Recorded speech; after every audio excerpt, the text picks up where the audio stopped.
Hello everyone, my name is Devon from Debo's Fishing, and today I'm going to take you through making a soft plastic tube.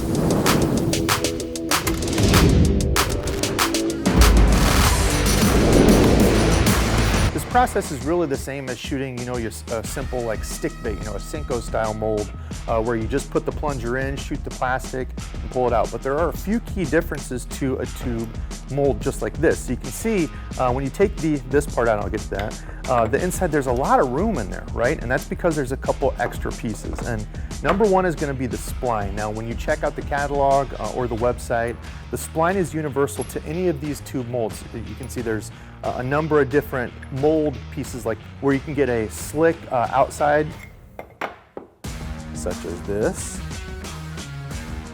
There are other molds that will have a ribbing, and there's even kind of some cool, crazy stuff that you don't normally see that will give you kind of creature-baited appendages. But the spline will fit any of those. Now, when you get to the second part, that's the insert. So when you're looking at the catalog or the website, Do It does an awesome job of telling you what will fit the exact mold that you're looking at. Now when you put it together, the spline that they recommend there is going to be the spline that reaches the end of the mold, so it gives you the least amount of plastic in the nose of it. So when you look at this one here, this insert goes all the way to the end, leaving very little plastic. And that type of combination is good if you want to put like a tube jig inside there and get that jig to the very end. Now, if you're somebody who likes to Texas rig a tube, which I used to do, you want a weedless approach, fishing from the bank, something like this would be better, a shorter type of insert. And remember, you can go as short on the insert as you want because you're going to just have more room at the head. If you want to Texas rig it, give more meat, it'll just make your tube last longer. But you can't go longer, so when they recommend an insert length in the catalog, you can't go longer than that because it's not going to fit in your mold. You'll end up with something like this and it won't close. So Do It does a really good job at that, and if you have any questions, you can always give them a call just so you can get the exact fit you want. Another cool thing about the splines is you can get different looks. So when you mix and match with the insert and the spline, some of these splines will have like a squiggly kind of pattern to it. Some of them are just kind of straight like your ordinary tube, and then some that have kind of a spiky into it. So again, you can mix and match and really make what you want specifically. So I've got 3 molds laid out here. Let's go ahead and get these closed up. We'll shoot these just to show you the differences and see how easy it really is. So I've got some plastic ready in the microwave so we can get this process going. Now again, if you have any questions on how hot do you get this plastic or how much additives do you put in there, again, there's a whole How We Do It series that goes really in depth with each part of this. You can check that out. But for right now, we're just going to drop some of this plastic and inject these tubes.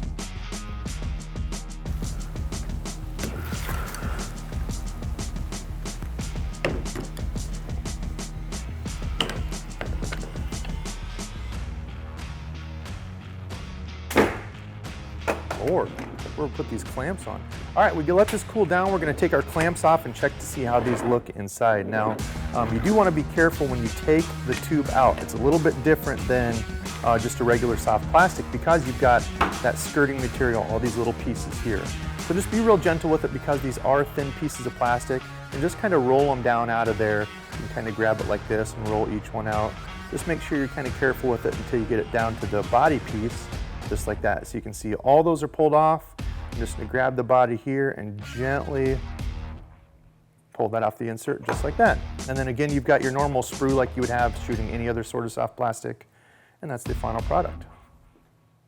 Okay, so open the other 2 up. They all look good. Now, if you want to take your tube making to another level, you can leave these on here. A lot of people like to add mass, or you can even do a separate color. Say if you wanted to add like a black on top of this, something that would contrast. You can leave this on here and dip this in the hot plastisol. That way if you're running like an EWG hook on here, it gives a little bit more meat, and it will just kind of add bulk to the front of that tube. So that's the process of making a soft plastic tube. As you can see, these work just like any other soft plastic that you're injection molding and shooting in there. There are a couple extra pieces to the tube mold, but hopefully this video helped walk you through all those different steps and pieces to make it a little bit easier. So if you enjoy tips and tricks videos like this, make sure to tune in to the Do It YouTube channel for more on the How We Do It series. So we're getting out of here. Thank you all for watching, and we hope you enjoyed.